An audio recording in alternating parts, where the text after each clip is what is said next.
ପ୍ରଭୁଙ୍କର ଗୌରବ ଆଉ ପ୍ରଶଂସା ହେଉ, ମହିମା ହେଉ। ଆଉ এই ମେସେଜ ଦ୍ୱାରା ଅନେକଙ୍କର ବିଶ୍ୱାସ ଭାଇମାନଙ୍କର ଦୁର୍ବଳତା ହଟିଯାଉ। ଆଉ ପ୍ରଭୁ ଯେଉଁମାନେ ଶୁଣୁଛନ୍ତି ଆଉ ଯେଉଁମାନେ ଶୁଣିବେ ସେମାନଙ୍କୁ ପ୍ରଚୁର ଭାବରେ ଆଶୀର୍ବାଦ କରନ୍ତୁ। ପ୍ରଭୁଙ୍କର ମହାନ ଧନ୍ୟବାଦ ହେଉ। ଆମେ ବାଇବଲରେ ଏ ପ୍ରକାର ଦେଖିପାରୁଛୁ ଦୁଇ ଭଉଣୀଙ୍କ ବିଷୟରେ, ଯେଉଁମାନେ କି ମାର୍ତା ଆଉ ମରିୟମ। ମାର୍ତା ଆଉ ମରିୟମ ଆଜି ଦେଖୁଛୁ ପୃଥିବୀରେ ଯେତେବେଳେ ପୁତ୍ର କନ୍ୟାମାନେ ଜାତ ହୁଅନ୍ତି, ତାଙ୍କର ମାତାମାନେ ତାଙ୍କର ପୁତ୍ର କନ୍ୟାମାନଙ୍କ ଉତ୍ତମତା ବିଷୟକୁ ହିଁ ଚିନ୍ତା କରନ୍ତି। ପ୍ରେଜ୍ ଲର୍ଡ। ମୁଁ କହିବାର ଆପଣମାନେ ବୁଝିପାରୁଥିବେ। ଆଜି କୌଣସି ବାପା ଚାହିଁବ ନାହିଁ କି ମୋ ପୁଅ ଖରାପ ହେଉ, କୌଣସି ମା ଚାହିଁବ ନାହିଁ କି ମୋ ଝିଅ ଖରାପ ହେଉ କିମ୍ବା ମୋ ପୁଅ ଖରାପ ହେଉ। ସମସ୍ତେ ଉତ୍ତମତାକୁ ଦେଖିବା ପାଇଁ ଚାହାନ୍ତି। ଆଉ ସେସବୁରେ ଉତ୍ତମତାକୁ ଦେଖିପାରନ୍ତି ନାହିଁ। ଆଜି ଦେଖନ୍ତୁ ମୋ ପ୍ରିୟମାନେ, ଆଜି ଆମେ ଧନ କମାଇବା, ତାହେଲେ ମନ ଲଗାଇକି ଯଦି କାର୍ଯ୍ୟ କରିବା, କାମ କରିବା, ହାର୍ଡୱାର୍କ କରିବା, ତାହେଲେ ଅନେକ ପଇସାକୁ ଆମେ ସଂଗ୍ରହ କରିପାରିବା। ମୁଁ କାହାରି ହୃଦୟ ଭାବିବା, କାହାରି ହୃଦୟ ମଧ୍ୟରେ ଏହା କଠିନତା ହେଉ ବୋଲି ମୁଁ କହୁନାହିଁ। ଆପଣମାନେ ବୁଝିବାକୁ ଚେଷ୍ଟା କରନ୍ତୁ କି ଆମେ କାର୍ଯ୍ୟ କରୁଛୁ ତାହା ଯେ ସବୁଦିନ ପାଇଁ କି ପରମେଶ୍ୱର ଆଜି ଆମ ସମସ୍ତଙ୍କୁ ପୃଥିବୀରେ କାହିଁକି ସୃଷ୍ଟି କରିକି ଏଡ଼େ ବଡ଼ ପୃଥିବୀ ଦେଇଛନ୍ତି, ଆଉ ଏତେ ସୁନ୍ଦର ସୁନ୍ଦର ବିଷୟମାନ ରଖିଅଛନ୍ତି, ଏତେ ରହସ୍ୟ ବିଷୟମାନ ରଖିଅଛନ୍ତି। ହାଲେଲୁୟା, ପ୍ରେଜ୍ ଲର୍ଡ। ଏଠି ଆମେ ଦେଖିବା ନିଜର ପିତାମାତାମାନେ ନିଜର ପୁତ୍ର କନ୍ୟାମାନଙ୍କୁ ନିଜର ଉତ୍ତମତା ବିଷୟକୁ, ତାଙ୍କରି ଉତ୍ତମତା ବିଷୟକୁ ହିଁ ଚିନ୍ତା କରନ୍ତି। ତାହା ଭୁଲ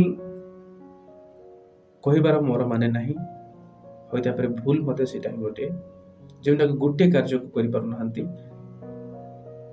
ଯାହାକି ଈଶ୍ୱରଙ୍କର ବାକ୍ୟ ବାଇବଲ। ସେ ବାଇବଲରେ ଯେଉଁ ସବୁ ବିଷୟମାନ ରହିଅଛି ସେହି ବିଷୟମାନଙ୍କୁ ଶିକ୍ଷା ଦିଆଯାଉ ନାହିଁ ପ୍ରଥମରେ। ତାହେଲେ ସେହି ପୁତ୍ର କନ୍ୟାମାନେ ପ୍ରଭୁଙ୍କର ବିଷୟକୁ ଜାଣି ନ କରି ଜଗତର ବିଷୟ ଜାଣିବେ, ତାହେଲେ ପ୍ରଭୁଙ୍କର ବିଷୟକୁ ଗ୍ରହଣ କରିବେ କି? ଏଇଟା ବି ପ୍ରଶ୍ନ। ମୁଁ ଭାବେ ସେମାନେ ଉତ୍ତମତାରେ ଗ୍ରହଣ କରିପାରିବେ ନାହିଁ। ହଁ, ସ୍ୱୀକାର କରୁଛନ୍ତି, ତାଙ୍କେ ବାହାର ରୂପରେ ଆମକୁ ସ୍ୱୀକାର କରି କହିଦିଅନ୍ତି, କିନ୍ତୁ ସେମାନେ ତାଙ୍କର ହୃଦୟରେ ସେ ପ୍ରକାର ନଥିବ।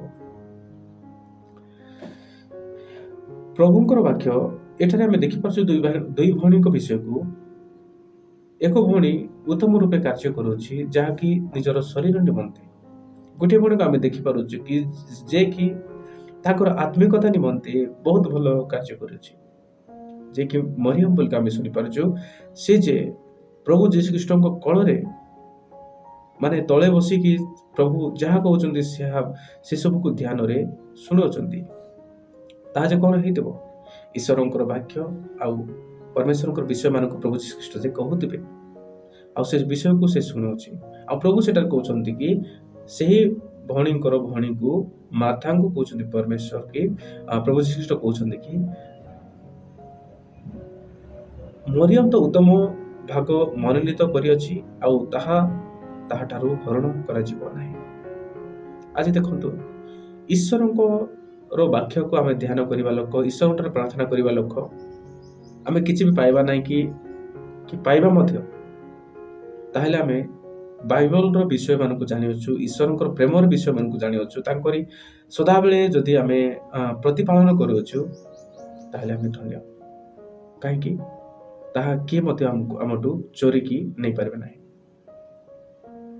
ଆଜି ଯେଉଁମାନେ ବହୁତ କଷ୍ଟ କରିକି ଉତ୍ତମ ଘର ବାନ୍ଧିଥିବେ, ଉତ୍ତମ ଗାଡ଼ି ଘୋଡ଼ା ବି ରଖିଥିବେ, ଆଉ ଯେଉଁମାନେ ଗରିବ ହେଇକି ବି ଅଛନ୍ତି, ମାତ୍ର ସେମାନେ ପ୍ରଭୁଙ୍କୁ ଚାହୁଁନଥିବେ, କିନ୍ତୁ ପ୍ରଭୁ ସେମାନଙ୍କ ଦୁଃଖକୁ ଦେଖିବେ ନାହିଁ।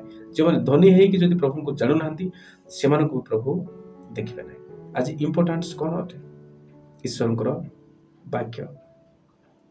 ଈଶ୍ୱରଙ୍କର ବାକ୍ୟ ଆମ ସମସ୍ତଙ୍କ ନିମନ୍ତେ ମନୁଷ୍ୟମାନଙ୍କ ନିମନ୍ତେ ବାଇବଲ ଗୋଟେ ପୁସ୍ତକ। ଯେମିତିକି ଆମେ ସାର ୟୁଜ୍ କରୁଛୁ ଆମରି ଖାଦ୍ୟମାନଙ୍କୁ ଭଲ ରୂପେ ପ୍ରୟୋଗ ସେ ଉତ୍ତମତା ଫଳ ଫଳିବା ନିମନ୍ତେ। ଆଜି ମନୁଷ୍ୟମାନେ ଉତ୍ତମତା ଫଳ ଫଳିବା ନିମନ୍ତେ କ'ଣ ପ୍ରୟୋଗ କରିବା ଆବଶ୍ୟକ? ବାଇବଲର ବାକ୍ୟକୁ। ବାଇବଲର ବାକ୍ୟ ହିଁ ଆମ ସମସ୍ତଙ୍କୁ ଉତ୍ତମତାର ବିଷୟକୁ ଦେଖାଇବ।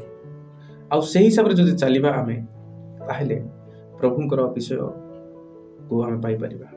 ହାଲେଲୁୟା, ପ୍ରେଜ୍ ଲର୍ଡ।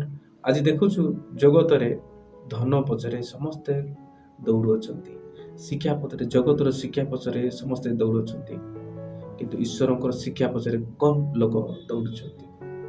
ପ୍ରଭୁଙ୍କର ବାକ୍ୟ ଏହା ମଧ୍ୟ କହେ, ଅନେକ ଆହୁତ ଅଳ୍ପ ମଣ୍ଡିତ। କିନ୍ତୁ ସଦାପ୍ରଭୁଙ୍କର ସେ ପ୍ରକାର ମନ ନଥିଲା। ଆଜି ମନୁଷ୍ୟମାନେ ନିଜ ଜ୍ଞାନରେ ଆଉଜି ପଡ଼ିକି ସେସବୁ ହେବାକୁ ପଡ଼ୁଛି। ଆଉ ଏ ପୁସ୍ତକର ବାକ୍ୟ ଅନୁଯାୟୀ ମୋ ପ୍ରିୟମାନେ, ଆମେ ନିଜକୁ ସମୀକ୍ଷା କରିବା, ସବୁବେଳେ ପ୍ରଶ୍ନ କରିବା, ପ୍ରଭୁ ମୁଁ ତୁମଠାରେ ଗ୍ରହଣ ଯୋଗ୍ୟ କି ନାହିଁ? ଏହା ଆମେ ପ୍ରକାଶ କରିବା ଆବଶ୍ୟକ। ଗୋଟେ ପ୍ଲେଟ୍କୁ ଆମେ ଖାଉଥିବା ପ୍ଲେଟ୍କୁ ଆମେ ସଦାବେଳେ ଖାଇସାରିଲା ପରେ ଆମେ ସଫା କରୁଛୁ। ସେ ପ୍ରକାର ଆମେ କହୁ କହୁ ମଧ୍ୟ ଗୋଟେ ଦିନ ସାରା ପାପ ମିଶା ଭାବିଥାଉ, ପାପ ମିଶା କରିଦେଇଥାଉ, ଅନେକ ଚିନ୍ତାର ଭାବନା କରିଦେଇଥାଉ। କିନ୍ତୁ ସେ ପ୍ରକାର ଯଦି ଆମେ ରହିଯିବା, ତାହେଲେ ଆମମାନଙ୍କର ପାପ କ୍ଷମା ହେବ ନାହିଁ। ଅଧିକରୁ ଅଧିକ ଆମେ ମଇଳା ହେଇ ଚାଲିବା, ପାପର ମଇଳା। କିନ୍ତୁ ଆମେ ଯଦି ସଦାପ୍ରଭୁଙ୍କଠାରେ ଆଣ୍ଠୁର ଭାଙ୍ଗିକି ପ୍ରାର୍ଥନା କରିବା, ତାହେଲେ ପ୍ରଭୁ ଆମକୁ ପରିଷ୍କୃତ କରିବେ, ତାଙ୍କରି ରାଜ୍ୟ ନିମନ୍ତେ ଆମକୁ ପ୍ରସ୍ତୁତ କରାଇବେ, ଆମକୁ ଦୃଢ଼ ଶକ୍ତିତା ଦେଇକି ପରିପୂର୍ଣ୍ଣ କରିବେ। ହାଲେଲୁୟା, ପ୍ରେଜ୍ ଲର୍ଡ। ଏଠାରେ ଲେଖାଯାଏ, ଲୁକ ଲିଖିତ ସୁସମାଚାର 10 ପର୍ବ ତାର 41 ପଦରେ ଆଉ 42କୁ ପଢ଼ିବା, 41-42 ପଢ଼ିବା। କିନ୍ତୁ ପ୍ରଭୁ ତାଙ୍କୁ କହିଲେ, ମାର୍ଥା ମାର୍ଥା, ତୁମେ ବହୁତ ବିଷୟରେ ଚିନ୍ତିତ ଓ ବ୍ୟତିବ୍ୟସ୍ତ ହେଉଅଛ। ଏଠାରେ ଦେଖନ୍ତୁ, ଜଗତରେ ଲୋକମାନେ ଅନେକ ବିଷୟକୁ ବ୍ୟତିବ୍ୟସ୍ତ ହେଉଛନ୍ତି। ଆଜି ଟିଭି କିଣିପାରିବେ, କାଲିକୁ ଫ୍ରିଜ୍ ଆସିବାର ଅଛି, କାଲିକୁ ଆଲମିରା ଆସିବାର ଅଛି, ଆଉ କାଲିକୁ ଏସି ମଧ୍ୟ ଆସିବାର ଅଛି। ଏ ପ୍ରକାର ଆମେ ଭାବିବା, ଅନେକ ବିଷୟକୁ ଆମେ ଚେଷ୍ଟା କରିବା, ବ୍ୟତିବ୍ୟସ୍ତ ହେଇପାରିବା, ଯେଉଁ ବିଷୟ କି ଆମକୁ ସନ୍ତୁଷ୍ଟ କରିପାରିବ ନାହିଁ। ଆଜି ସନ୍ତୁଷ୍ଟ କରିବାର ବିଷୟ କୋଉଟା? କେବଳ ମୁଁ କହିବି, କେବଳ ଈଶ୍ୱରଙ୍କର ବାକ୍ୟ ହିଁ।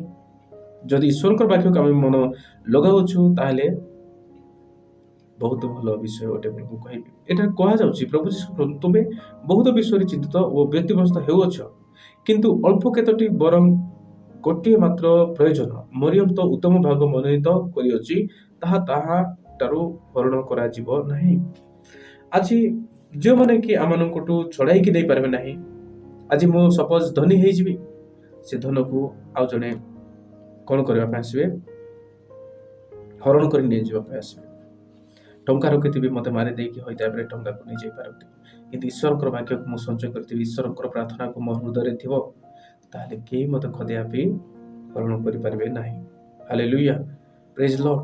ଆଜି ଆମେ ଆମମାନଙ୍କର ହୋଇଥାଇପାରେ ବାପା ମା' ମାନେ ଶୁଣୁଛନ୍ତି, ତାହେଲେ ଆପଣ ପୁତ୍ର କନ୍ୟାମାନଙ୍କୁ ବାଇବଲ ବିଷୟକୁ ଅଧିକ ପଢ଼ାନ୍ତୁ।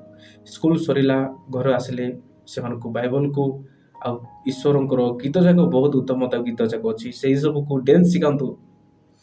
ଯଦି ଡ୍ୟାନ୍ସ ଶିଖାଇ ପାରୁନାହାନ୍ତି, ତାହେଲେ ବିବେଶ ପ୍ରୋଗ୍ରାମ ଯାକ କରନ୍ତୁ, ସେଠାରେ ଡାକନ୍ତୁ, ଯେଉଁମାନେ ବିବେଶ କରୁଛନ୍ତି ସେମାନଙ୍କୁ ଡାକନ୍ତୁ, ସେମାନେ ନାଚ ଗୀତ ଶିଖାଇବେ।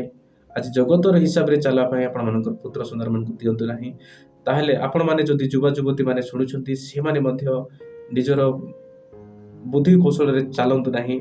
ଈଶ୍ୱରଙ୍କର ବାକ୍ୟ ବାଇବଲ କ'ଣ କହୁଛି ସେଟା ଆପଣମାନେ ଜାଣିଅଛନ୍ତି, କିନ୍ତୁ ଈଶ୍ୱରଙ୍କର ବାକ୍ୟ ହିସାବରେ ଚାଲନ୍ତୁ। ଆଉ ପ୍ରାର୍ଥନା ଯାଆନ୍ତୁ, ସଣ୍ଡେ ସର୍ଭିସ୍ ଆଟେଣ୍ଡ କରନ୍ତୁ, ଯେକୌଣସି ପ୍ରୋଗ୍ରାମ ଯଦି ହେଉଛି ସେଠାରେ ଆଟେଣ୍ଡ କରନ୍ତୁ, ପ୍ରାର୍ଥନାର ସହଭାଗିତା ହୁଅନ୍ତୁ, ପ୍ରାର୍ଥନାକାରୀମାନେ ହୁଅନ୍ତୁ।